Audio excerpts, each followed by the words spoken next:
Papunta kami ng Santo Tomas, Batangas sa Padre Pio. Sila Elena, dapat talaga ang punta talaga nila sa may Tanay Rizal kasama nga sila Jonah. Yun nga lang hindi natuloy kaya dito na nga lang ang punta sa may Batangas. Sabi ko nga kay Elena kapag ka may maaangkasan sasama nga ako. Sa mga mag-anak nga kaming papunta. Ako naman nakaangkas ako sa pamangkin ni Mamer, asawa nga ng kapatid ko. Si Janlay nga kung may maaangkasan gusto niya rin sanang sumama. Past 4 nga kami umalis para maabutan namin yung unang misa. First time ko nga lang sumama sa mga ganitong rides. Nakakatuwa din kasi mga kamag-anak ko rin naman yung kasama ko. Nakakatuwa din nga magmotor kasi nga wala pa nga kalahating oras nakarating na kami dito sa may San Pedro. Mga 1.5 hour naman nag-stop over kami sa gas station kasi umihi yung iba kong kasama. Meron nga silang dalang tinapay kaya sumubo na rin sila kahit papaano. Ako naman merong cake dun sa fridge. Sumubo nga rin ako bago nga ako naligo. Para kahit papaano meron nga laman yung tiyan ko bago kami umalis. 15 minutes nga kaming nakatambay doon then biyahe na nga ulit kami.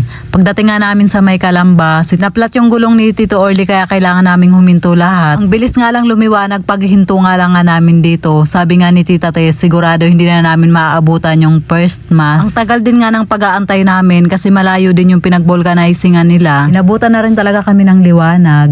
Past 6 na nga kami nakaalis dito sa Calamba. New experience nga sa akin tong pagra-ride. Dati nga takot din akong sumakay ng mga motor. Magsi-7 na nga kami nakarating dito sa may simbahan. Akala ko nga pagbaba namin makikita ko na yung simbahan. Lalakarin pa pala siya ng 5 minutes. Tsaka yung nai-imagine ko talaga na simbahan, yung may hagdanan, mali pala ako kasi yung nasa isip ko kamay ni Jesus pala yun. Hindi pa nga rin ako nakakapunta doon at isa rin yun sa mga gusto ko rin talagang puntahan. Tapat nga namin dito sa may pinagpupwestuhan ng may kampana, hindi nga napigilan ni Jonah na magpa-picture din. Naka-open nga lang nga din yung simbahan dito and dito nga sa harap napakahaba ng bubong and sa ilalim nga may mga upuan. Dinadayo din kasi talaga ng mga tao kaya kahit sobrang dami talaga ng mga nagsisimba talagang magkakasya din dito. Dito na nga lang nga din kami sa labas pumwesto kasi medyo puno na rin dun sa loob. Nung patapos na nga yung misa, nag-CR nga kami nila Tita Tess pati ni Jonah. Buti nga at marami ding available na mga gamit kasi ang haba rin talaga ng pila. Pagkatapos nga tumingin nga kami ni Jonah ng mga souvenir item kasi bibili raw siya ng panghaplas kasi yung kaibigan niya nagpapabili din nga sa kanya. Yung mga accessories nga na mga mabibili dito, bawat kulay nga niya may mga meaning siya. Bumili din nga ako ng maliit na rosary, yellow nga yung pinili ko. Hindi na nga umabot yung pare dun sa may pwesto namin kaya hindi na din nabasbasan yung mga binili namin. Kaya ang sabi nga ni Tito Orly, dun daw kami pupunta sa may fountain ng Holy Water. Habang naglalakad na nga kami papunta dun, huminto nga ako dito sa may pinakaharap ng simbahan. Nagsabi nga ako kay Elena na picturean nga niya ako. Lahat nga ng madaanan namin na mga gandang view, nagpicture nga kami ni Elena kaya medyo nahuli nga kaming tatlo. Naabutan sana namin sila Tito Orly sa paglalakad. Yun nga lang meron na naman kaming nakitang magandang view kaya tumigil na naman kami nila. Alternate na nga lang nga din kami ni Elena na makapagpa-picture nga dito. Pagkatapos nga noon, dumiretso na nga kami dito sa may Holy Water. Ang dami nga ding tao dito, nasalubong na nga lang nga namin sila Tito Orly na pabalik na. Isinawsaw ko na nga yung mga binili ko. Then nag-selfie lang din kami ng kaunti ni Elena. Pagkalabas nga namin sa may Holy Water Sanctuary, kung saan-saan na nga kami nagpa-picture dito. Dito naman sa pinaglalagyan ng kampana, pwedeng umakyat dun sa taas, magbabayad ka lang ng 20 pesos. Lumabas na nga kami at napunta nga kami dito sa may mga kainan kasi balak talaga namin kumain. Mag-aalas 10 na rin nga to kaya nagutom na din nga kami. Dito sa kinainan naman namin, 3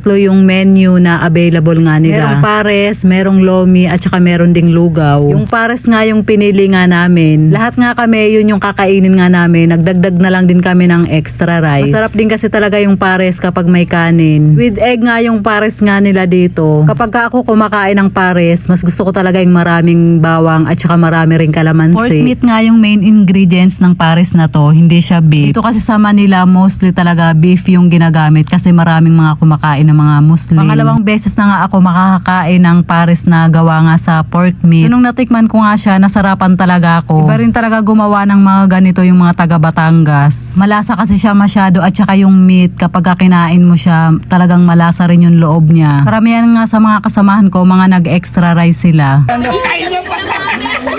pala naman eh. Kaya kinakain ko lang kahit sa plastic ko. Hindi nag-share? Hindi nag-share? Ayaw ko bigyan mo yan. Tataga ko maluwag. Wala props mo. Sarap.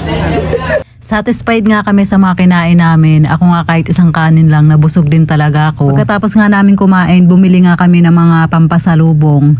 300 nga to, ikaw na mamimili kung ano yung gusto mo. Medyo masakit na nga sa balat yung init kasi nga tanghali na rin to. Bago nga kami umalis, umihi na nga muna sila. Kasi sigurado mahaba-habang biyahe na naman yung gagawin namin. Buti nga ngayon hindi na ako natatakot sumakay ng motor. At saka yung inangkasan ko, maingat din naman siya mag-drive. At saka meron din kasing harang sa likod kaya komportable din talaga akong umupo. Napadaan nga kami dito sa may bilihan ng mga karne. Meron nga ditong baka, kambing at saka baboy. Bumili nga sila ng karne ng kambing kasi nga birthday nga ni Tita Tess ngayon kaya luluto si Tito Orly ng kaldereta. Then after nga nun, tuloy-tuloy na nga yung biyahe namin. Dahil pauwi na nga kami, hindi na nga kami nag-antayan. Malapit na nga kami sa may San Pedro, nagpahinga nga lang nga muna kami dito. Nagpang-abot nga kami nila Elena. Pagdating nga namin dito sa may Sukat, Concepcion, nagpahinga na nga muna kami. Kanya-kanyang kwentuhan kung sino ba yung mga inaantok. Kaya nagtatawanan nga kami kasi katanghaling tapat talaga, nakakaantok naman talaga. Akala ko nga kaninang nasa biyahe, ako lang talaga yung inaantok, pati rin pala sila lahat. Sabay-sabay na rin nga kami umuwi, malapit na rin naman kasi yung bahay namin dito. Andito na nga kami sa bahay, pagpasok ko nga, sinalin nga kumakain ng cake. Ito nga yung inalmusal ko kaninang umaga. Hindi ko na nga naabutan sila nanay kasi umuwi na nga sila ng Bicol, kaalis nga lang